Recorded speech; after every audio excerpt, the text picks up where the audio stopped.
What's up, guys? We're here to introduce phase one, show you what's going to go on in this phase, talk about the nutrition and exercise, and teach you what to expect. So let's dive into it. Mike, what's the purpose of phase one? What are we trying to do in this phase? Phase one is to build your metabolism. We want to go ahead and put as much muscle on you as possible in phase one, so this way we can increase your metabolism. And let me kind of explain how that works. 1 pound of muscle burns 50 calories. So, for example, if you take two guys, let's say are both 150 pounds, if one guy had more muscle than the other person, then the guy with more muscle actually has a higher metabolism. Yeah.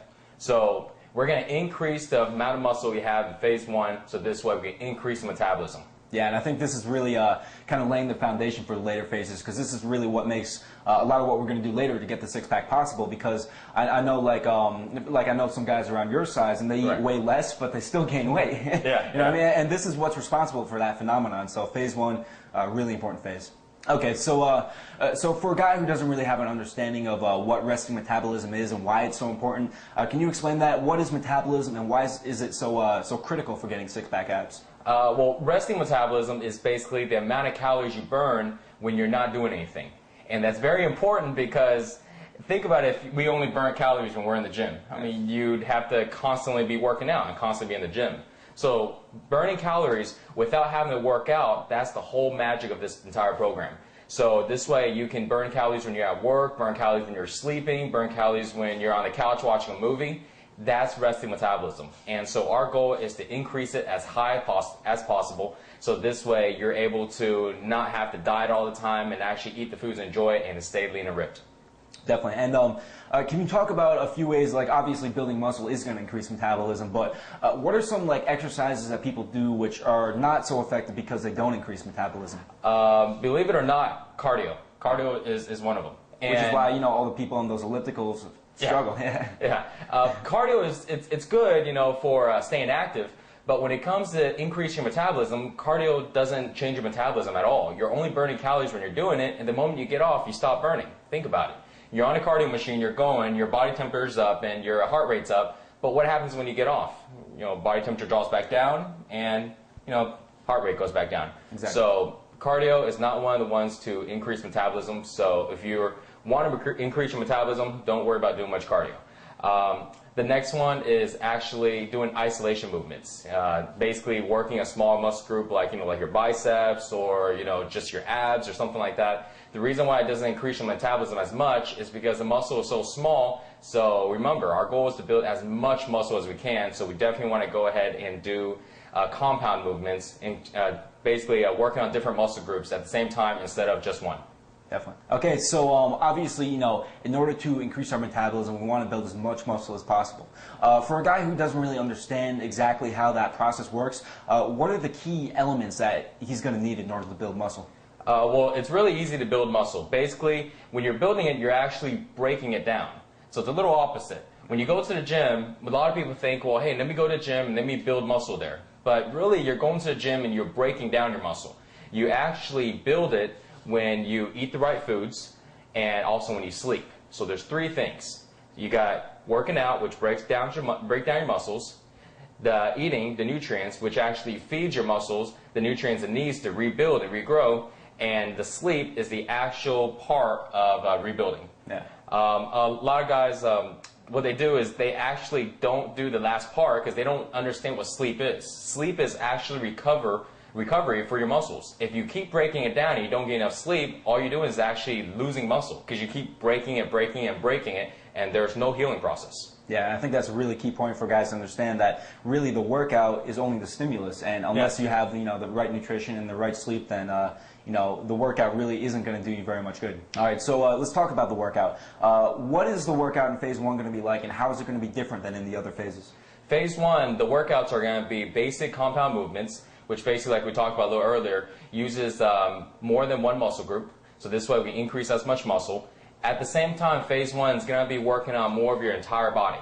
Now the reason why I set it up and designed it like that is because you want to get your body used to being broken down constantly. Because if you go ahead and concentrate all of your time on just one or two muscle groups, like in phase 2, 3, or 4, then what's going to happen is it's going to be slower when it comes to increasing metabolism. And also your body is going to go through a lot of aches and pain. So we're going to go ahead and do total body workouts in phase 1. And also, because of that, we want to go ahead and do lesser sets. So we're going to do fewer sets also in phase 1 to kind of get your body ready for the other phases. And I know for a guy who's like never done this type of workout before, you know, doing total body workouts every single time is going to be pretty tough. It's tough. Yeah, it's tough. But I mean, like, there's no faster way to put on size than this. Like, if you do this, you know, I've done this myself, and you know, I gain size very, very quickly. So this will put on a lot of size. Definitely. And actually, one other point which I wanted to talk about, one thing you emphasized to me was that in the later phases, you know, we're going to be focusing on quality muscle, on putting on muscle in the right places. Right. But in this phase, we're focusing more on just quantity, just putting on the most we possibly can. The most amount. Yeah. Right. And can you talk about, like, why is that? Why are we just focusing on the most amount? Well, because right now, remember, phase 1 is increasing your metabolism. So we want to make sure that just as long as we can get your metabolism as high as possible, it doesn't really matter exactly where the muscles go. Now, our workouts, because they're total body, so you're not going to be, you know, gaining all of your size in your arms and not in your chest or all in your back or your legs. It'll be spread out. But we don't really concentrate so much on, like, shaping. Yeah. You know, we're just going ahead and just put as much muscle as possible. We will get to shaping and isolation and kind of developing the muscle at later phases. Yeah, I think that's key because, you know, a lot of people, they try to, like, shape, like, they do tons of curls, but there's nothing there to shape. It's like, like you were saying, it's like a sculptor trying to sculpt when he has no clay. Right, exactly. We're kind of pretty much, like you said, we're putting on the clay first, and then afterwards we'll go ahead and sculpt it out. We'll define the abs the way we want, define the arms and chest and things like that. Okay, so let's talk about the nutrition in phase 1. What's that going to be like, and how is it going to be different than in the other phases? The nutrition phase 1 is the beginning of the zero willpower eating system. So what I want to do is, instead of trying to have you implement the entire system all in one day, all in a few days, we want to take it step by step. Now, if you have willpower and you know you have really, really good eating habits, then you can probably go ahead and take it all on at once. But even myself, I couldn't do it. So to make sure we started off slow, I want you to go ahead and replace one of your meals right now with a zero willpower eating system meal, which is basically prepping the meals, following the rules, putting it into a Tupperware. So we're going to do that in the beginning, and later on we'll grow from there, and we'll increase it to 2, 3, 4, and eventually 5 to where you're following the entire system the way it was written out. There's 5 rules when it comes to nutrition and when it comes to eating. And I created the 5 rules because it's easy to follow. You know, sometimes you're out eating or you're grocery shopping and you can't really remember what's good and what's not. Rule number 1 is every meal needs to have protein and carbs. Reason why? Protein builds the muscle, carbohydrates for energy. Okay, don't worry about the low carb Atkins diet and all that stuff. It's not going to work for the long run. Rule number 2 is every meal needs to be low in fat, calories, and sugar. And the reason why is because you'll see that when you try to stay low in fat, calories, and sugar, that pretty much eliminates, you know, all the bad foods. So this way, if you're not sure, you just look at a food and you go, well, is this food low in calories? Is it low in sugar? Is it low in fat? If it breaks one of the rules, it's not good. If it breaks 2 of the rules, it's bad. If it breaks 3, I mean, it's just going to blow you up. And one of the foods that actually break all 3 would be donuts.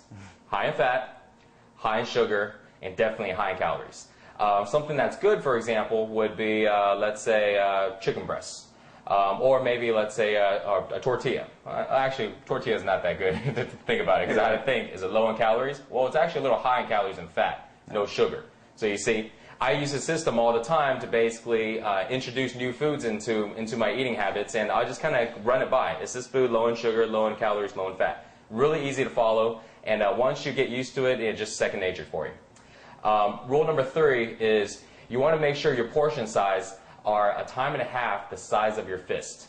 So if you go look down at your hands and you put your hands together like this, you want to make sure it's 1.5 times because that is about the average portion size, and that's the amount of food that usually people can go ahead, their bodies can break down in about 2 to 3 hours. If your hand's really, really big, you may want to go with just one hand instead of 1.5 times, and vice versa. If it's really small, maybe go with 2. But kind of test around with that. What I found across the board is about 1.5 is a pretty good formula. It's a pretty good way of measuring. This way, you actually don't have to ever measure portion size. You don't have to count calories, because I never do. You don't have to do any of that stuff, and it's so simple to follow these guidelines and to pretty much figure out how much food you need. So that's going to control your calories a lot. Rule number 4 is eating 4 to 5 times a day. Now, rule number 4 is actually really easy to follow if you follow the other rules, because you'll find that you get hungry really within about 2 or 3 hours. And afterwards, you're not going to feel like you're trying to, put down food. Like me and Dan, we eat all the time. We're eating really about 2 hours, right? Every 2 hours. And just naturally seems like we get hungry, every 2 or 3 hours. Yeah, we never calculate, oh, it's time to eat. We're just hungry. If we're hungry, we eat. And it just so happened, when we really look at it, it's really about, about every 2 hours or so, sometimes up to 3 if we have like a bigger meal. But we can't count the meals. We actually are up to about 6 and 7, 6 or 7 meals, just because, that's just how often we get hungry. So you want to make sure you eat at least about 4 to 5 meals to start off at, and then kind of go from there. If you don't increase your meals more, don't worry about it. Just as long as you stay around 4 or 5, you should be pretty good. The last rule is actually 80-20 rule. What that is 80% eat healthy, right? Follow the 4 rules, and 20% pretty much just eat whatever you want.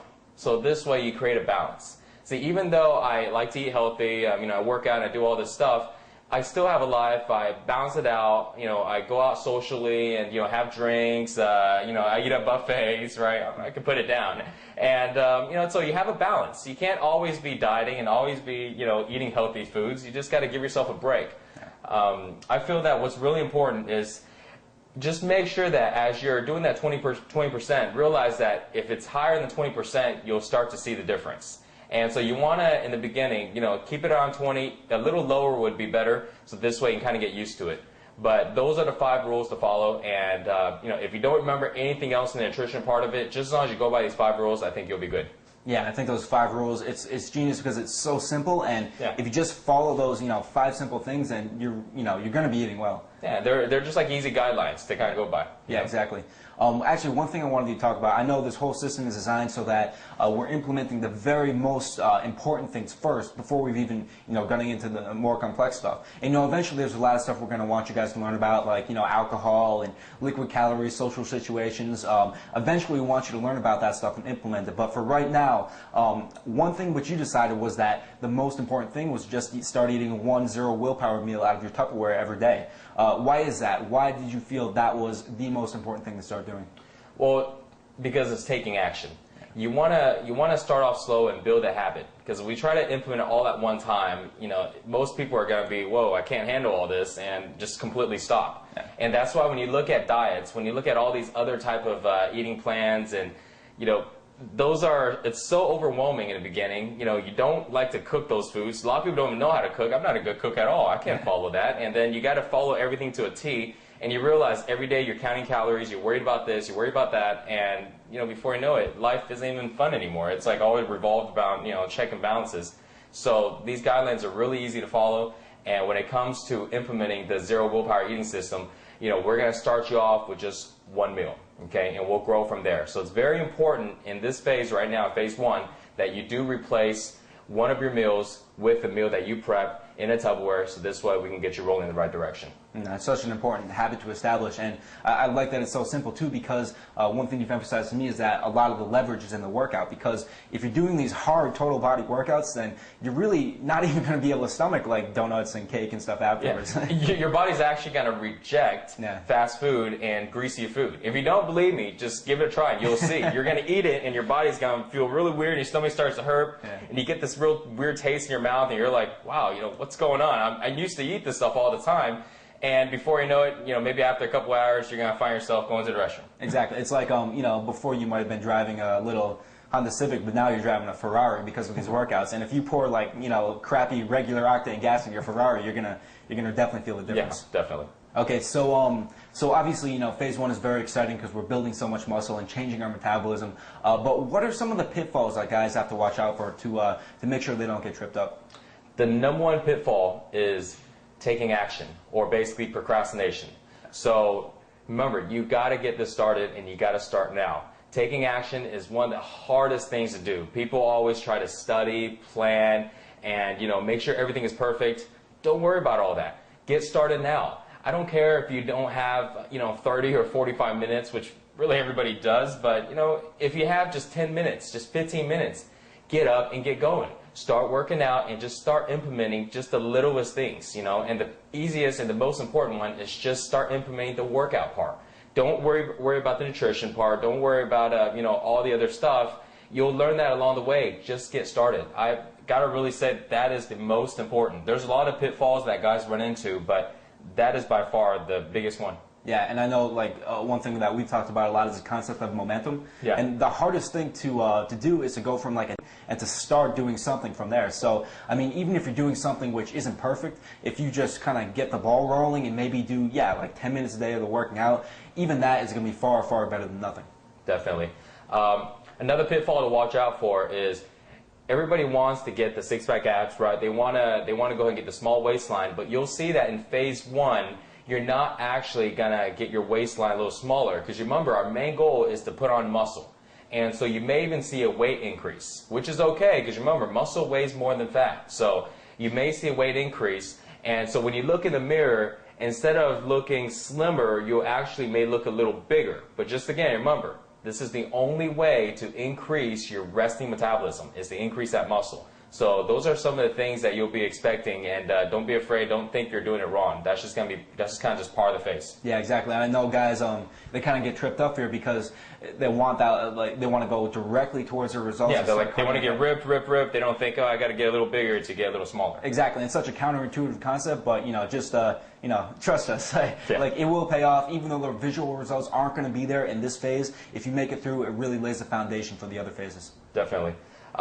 Another one to really follow in the beginning is calculating your rest times. So that really ties into making sure you're maintaining the workouts at about 30 to 45 minutes. So let's talk about the rest times. Very, very important. I think when we first did the program and put it all together a while ago, you thought it was like, well, so is it just, I just do it once in a while, or calculate, or kind of estimate? Yeah, like I thought, it was a suggestion that, guess about a minute. And No, I mean, and you got to actually calculate the rest times. You got to time it. Most of the time I go in with a stopwatch, or if your gym has a clock on the wall or something like that, that would be perfect. But very, very important to follow the rest time guidelines. Those are implemented as part of the program, and it's very, very important because it keeps the intensity at a certain level. It keeps the momentum and the pace at a certain level. And also that, if you follow that, you're going to see that you'll be done with the workout within about 30 to 45 minutes. In the beginning, it may be a little harder to finish it in 30 to 45 because you're still getting used to the workout, and you're kind of wondering, where everything is at, and you kind of have to shift from exercise to exercise. So it may take a little longer, which is okay. But I say within about the third to the fourth workout, you should make sure you cut it down to about 30 to 45. And I think, that's going to be key too, because I know like one big reason why people quit is because they get all gung-ho and go for like 2.5 hours for a week, and then they quit because, it's just not sustainable to go for that long. Even if they can go for a week. Some guys just go 2.5 hours for one day. They are in pain for a week. Yeah. And then, no one wants to go work out when you're in pain. You can't walk. And then that's all you think next time you work out is, oh crap, I'm going to go another week in pain. I think I just may, stay off this for now until I don't need to use my legs for a little while, then I'll go back and work out. Yeah. It just doesn't work. So let's talk about some of the other pitfalls. I know, obviously we've tried to cut it down to like the bare bones, most important things for phase 1, but there's still a good amount of stuff. Can you talk about that? Like how can guys avoid that pitfall and, succeed with phase 1? I think another one that I definitely need to address is negative influence. Yeah. See, if you don't have the body that you want, and that could probably has to do with some of the people around you. If you look around and you see the 5 people that are closest to you, you'll probably realize that they probably aren't in the best shape. So when you're starting to do this workout program, you're going and you're all excited, most likely it happens so often that people are going to say things to you to kind of bring you down. It's a negative influence. And some of the reasons why is because, they're your friends and they know you from, maybe from a little while now, and they kind of seen your habits.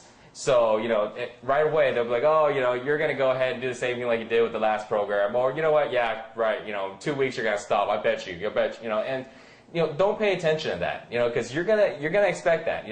About 8 out of 10, guys, when they try to make a change, even though your buddies are your friends, but they don't even know that they're really hurting you when they're saying things like that. It's a big thing, and don't pay attention to it. Sometimes what I even suggest is don't tell anybody. Start this program for a few weeks And when you get the results, and you will see the results, it's going to actually be very dramatic.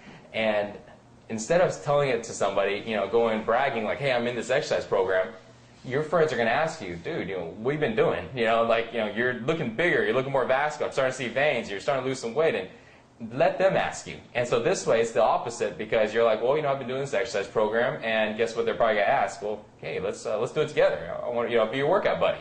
So that's a good way to sometimes avoid all that negative stuff right in the beginning. Yeah. And if somebody does happen to find out and they do start kind of trying to bring you down, realize that's really only going to last for a couple of weeks. If you can make it through a couple of weeks of them trying to bring you down, then eventually, you're going to start seeing results so fast that it's going to turn into, it's going to go from that negative, like kind of bringing you down stuff into positive reinforcement. Now we talked about some of the pitfalls that guys have to watch out for. What are the results that guys can expect if they successfully complete phase 1? Increase in strength and increase in muscle size. So remember, because you're going to be gaining a little bit of weight, most likely, which is okay. So kind of expect that.